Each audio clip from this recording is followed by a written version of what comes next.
Não sei os irmãos, mas estou sentindo um vazio muito grande com a ausência do nosso pastor.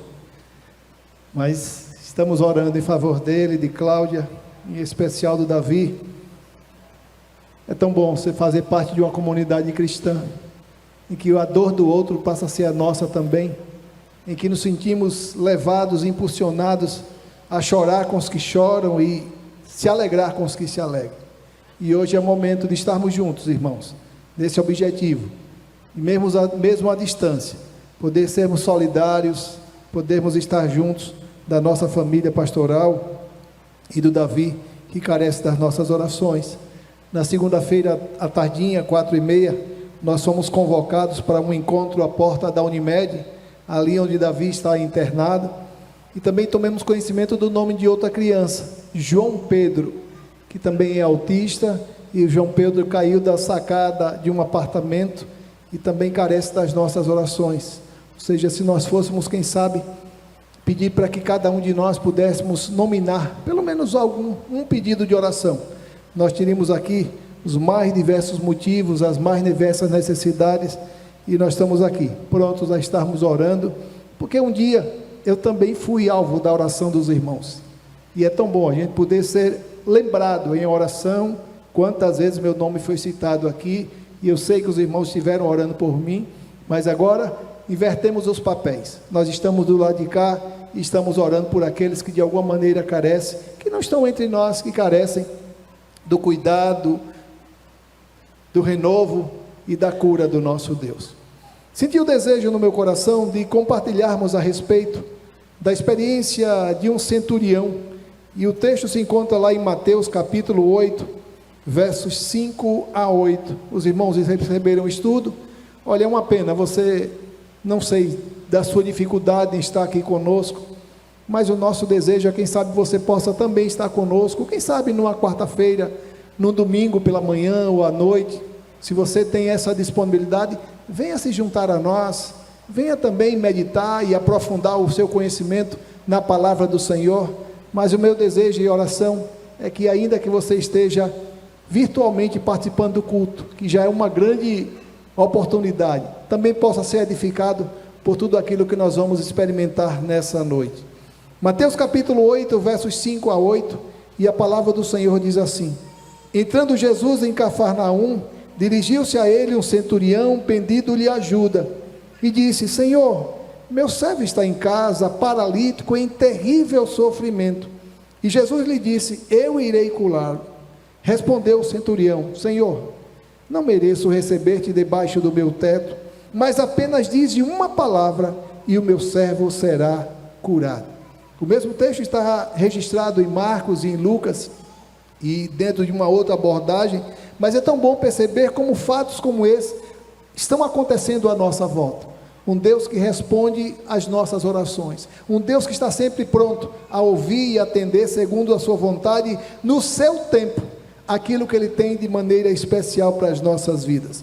Fiz questão de destacar algumas questões dentro da situação e da condição, quando percebemos que aqui é citado um centurião, e aí identifico aqui mais um personagem anônimo, não sabemos nada a seu respeito, seu nome, sua origem, seus pais, mas a sua ocupação.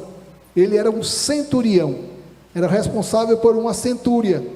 A centúria era um destacamento romano que abrigava 100 soldados, ou seja, era um cidadão romano. E é tão bom saber que o nosso mestre, ele não faz acepção de pessoas. É um Deus que acolhe a todos, é um Deus que está sempre pronto a socorrer a todos, e não é pelos nossos méritos ou pelas nossas virtudes, é porque Ele age assim com todos. E é lindo quando eu encontro esse mesmo mestre, Jesus, também socorrendo um homem aflito, que clamava pela intervenção de Jesus na vida do seu servo. É impressionante a diversidade e como se davam os milagres de Jesus. Ele curava tocando, curava ministrando diretamente ao doente, e também curava por tabela, através da intercessão de alguém, como é esse caso. E nós encontramos alguns registros. A mãe sírio-fenícia vai a Jesus pedindo pela sua filha. Marta e Maria clamam a Jesus pelo seu irmão Lázaro.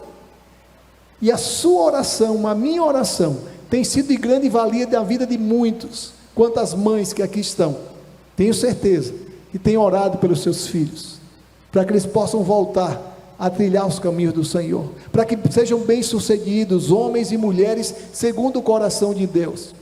Esses homens e mulheres não sabem, mas a oração desse pai e dessa mãe tem sido o referencial, a ação de Deus na vida daquele filho e daquela filha.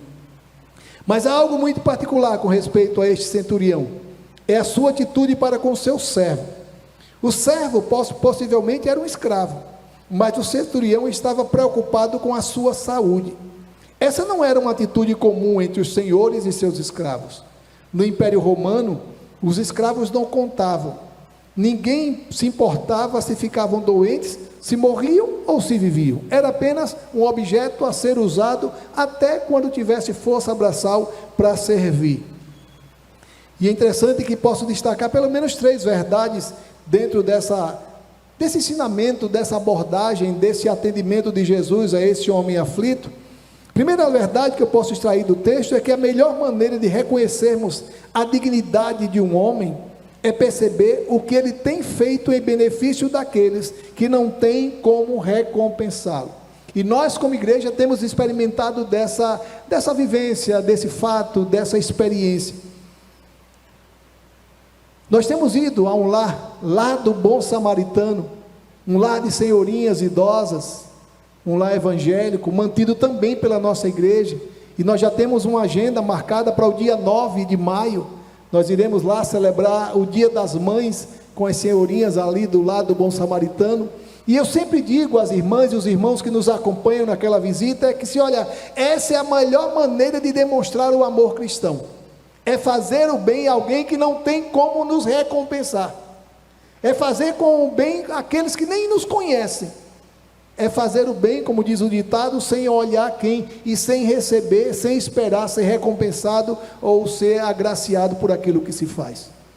E é exatamente esse desejo desse homem, de abençoar o seu servo, ainda que fosse alguém dentro da sociedade, da tradição, desvalorizado e não reconhecido como gente. No versículo 5 e 6, a palavra do Senhor diz assim: entrando Jesus em Cafarnaum, dirigiu-se a ele um centurião pedindo-lhe ajuda, e disse: Senhor, meu servo está em casa, paralítico e em terrível sofrimento. Impressionante como esse homem desce do seu pedestal de uma autoridade romana reconhecida, provavelmente e com certeza aquele servo era um judeu, e aquele homem não se deixa levar pela sua posição e desce do seu patamar de hierarquia ou de posição dentro do exército romano e vai ao encontro de Jesus, e ele quebra pelo menos 2 paradigmas. Primeiro, intercede por alguém judeu, por um servo dele, e segundo, ele vai até Jesus, um cidadão judeu, e que ali começava a realizar o seu ministério. A posição que ocupava e a sua motivação são condições tão distintas e opostas, que logo podemos reconhecê-lo como verdadeiro cristão. É interessante, irmãos, que esse homem não se deixa levar pela sua patente elevada. Ele se sujeita, vai até Jesus, e a gente consegue perceber a maneira como ele trata com Jesus, a maneira como ele se dirige a Jesus. E principalmente em se tratando em função de uma necessidade de um servo judeu, de um escravo. Existe um escritor romano chamado Varron, ele é especialista em agricultura da época, e ele tem em suas obras uma citação muito desagradável, onde divide os instrumentos agrícolas em 3 classes. Ele diz que os instrumentos agrícolas são divididos em 3 classes. Primeiro, os invertebrados, segundo, os inarticulados e os mudos. E diz ele na sua obra: os invertebrados incluem os escravos, os inarticulados, os animais de lavoura, e os mudos, os veículos. A única diferença entre o escravo e o animal ou um carro era que o primeiro podia falar. Um homem criado à imagem e semelhança de Deus, ser tratado com tanta humilhação, com tanto desprezo, com tanto falta de consideração. E aí destaquei pelo menos 3 pontos nos quais nós podemos perceber a grandeza do gesto daquele homem. Primeiro, ele trata Jesus como Senhor, como Quírios. E só quem poderia ser tratado como Quírios era César. Ave César. César era Quírios. E ele trata Jesus como Quírios. Dificilmente um romano de posição chamaria Jesus de Senhor, visto que era um título exclusivo de César. Aquele homem não só se prostra diante de Jesus, mas o trata como Quírios, como Senhor, e clama em favor de alguém que está numa posição bem inferior a ele.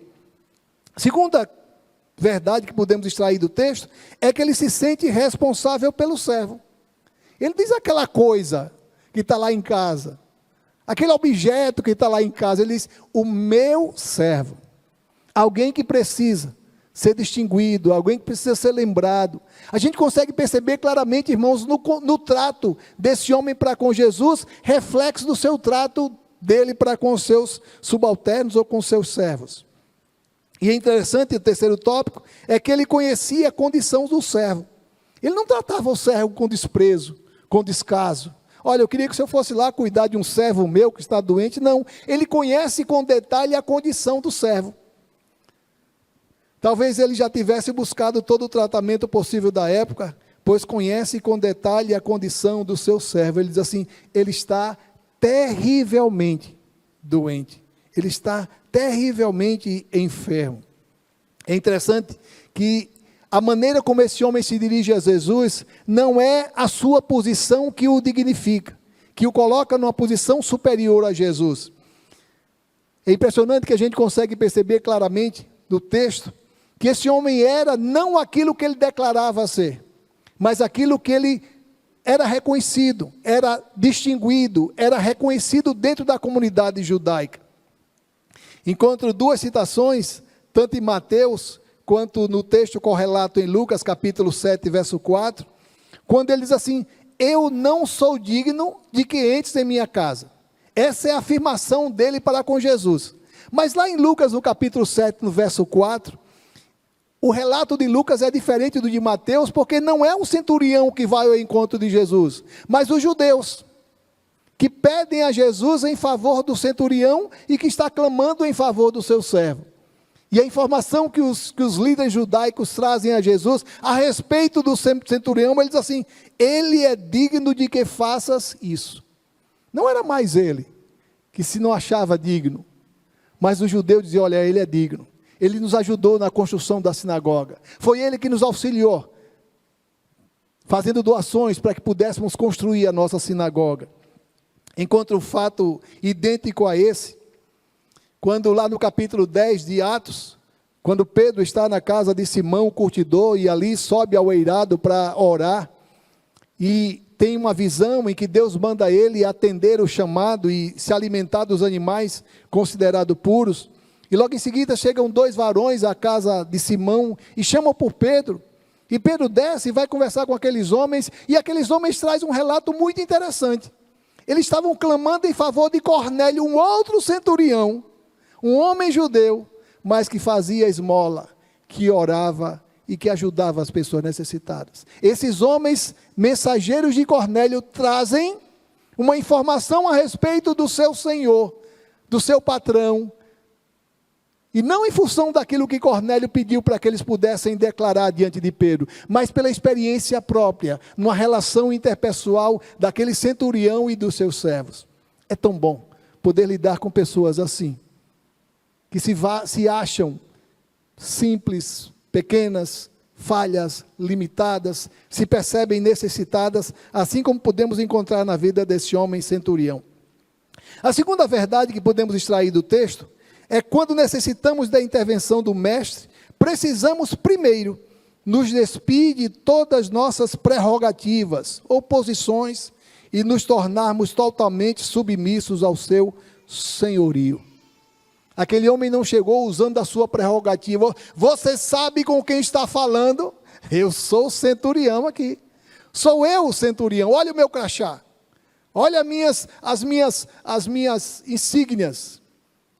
Não. Ele coloca-se debaixo de Jesus ou abaixo de Jesus numa condição de submissão. E o verso 8 e 9 diz assim, e Jesus lhe disse, eu irei curá-lo. Respondeu o centurião: Senhor, não mereço receber-te debaixo do meu teto, mas dizes apenas uma palavra e o meu servo será curado. Pois eu também sou homem sujeito à autoridade, com soldados sob o meu comando. Diga a um vá e ele vai, diga a outro venha e outro vem e ele vem.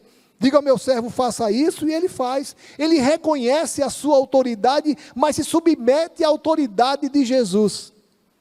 Como comunidade de Jesus Cristo, nós não temos um grande, o maior aqui é Jesus Cristo, é o cabeça da igreja. Somos todos corpo, somos todos irmãos, somos todos membros desse corpo.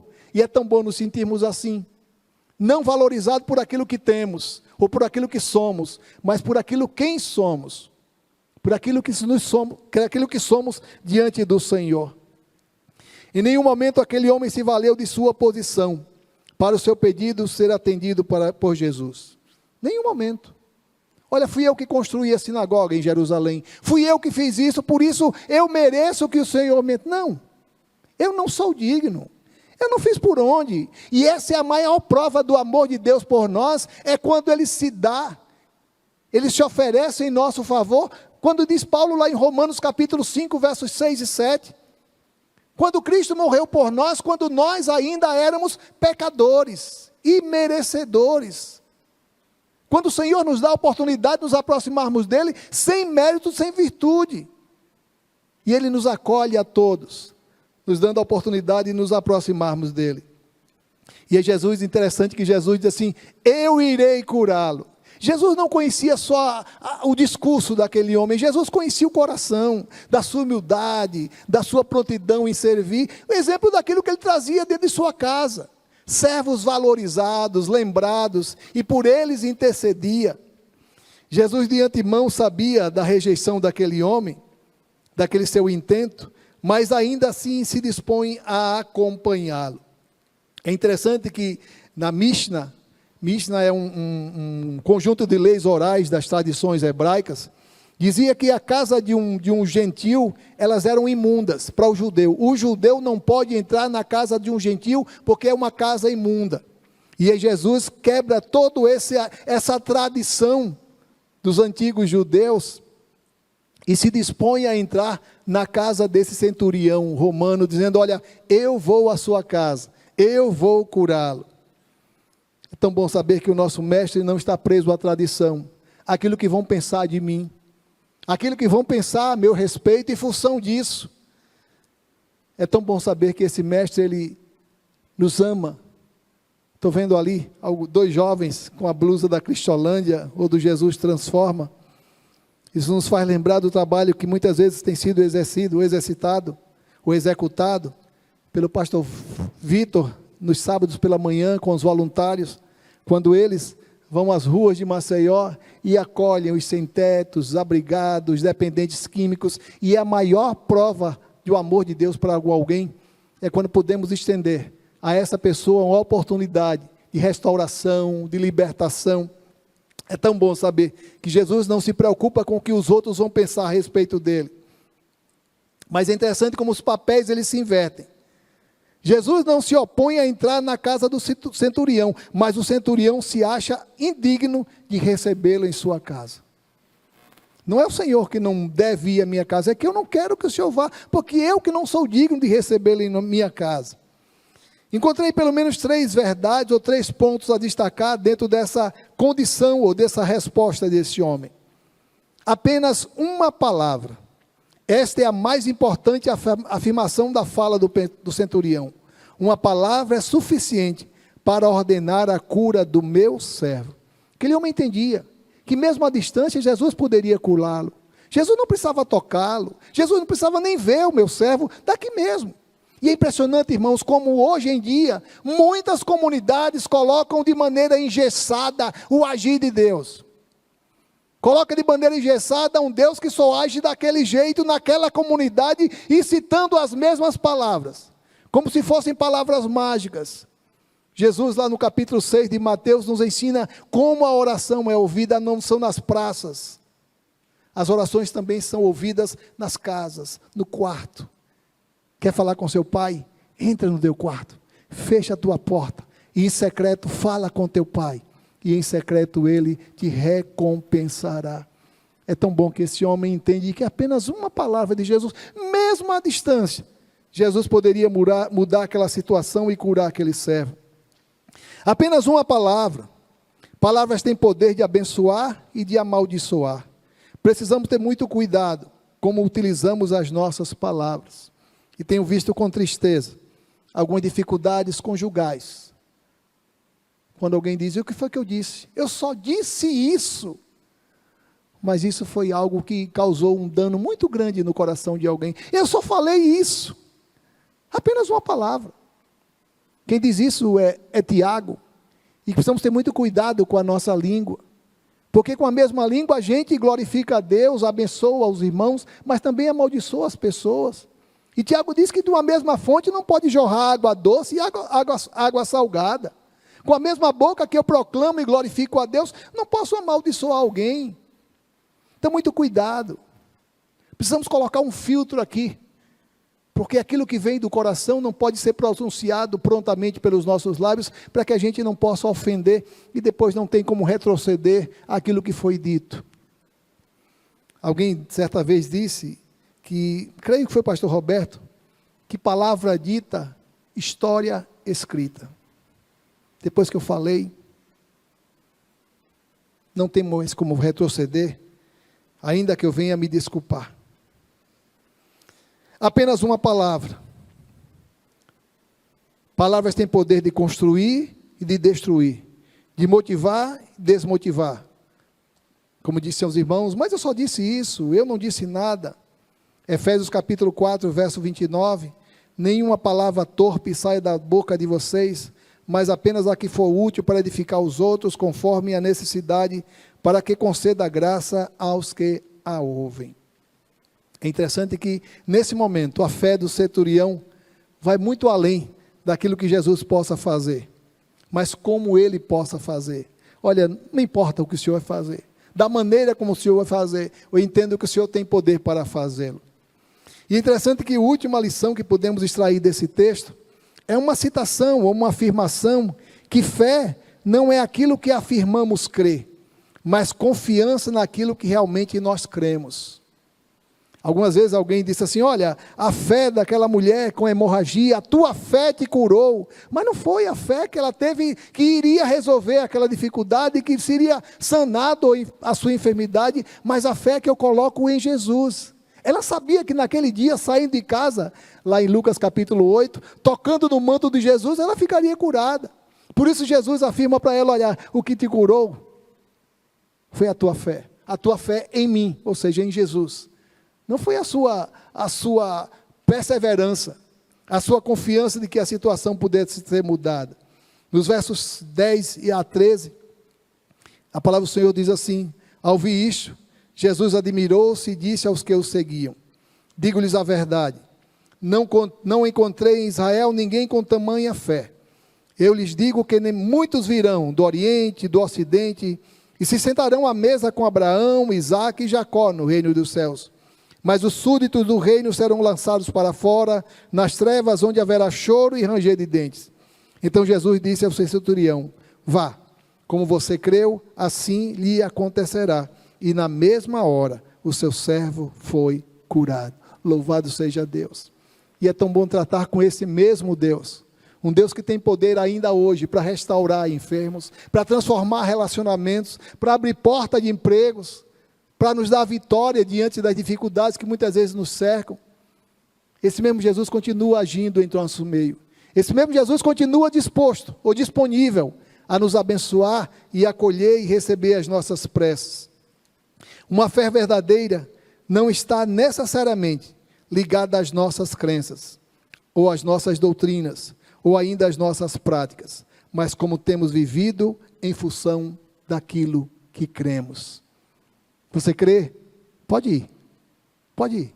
Seu servo vai estar curado.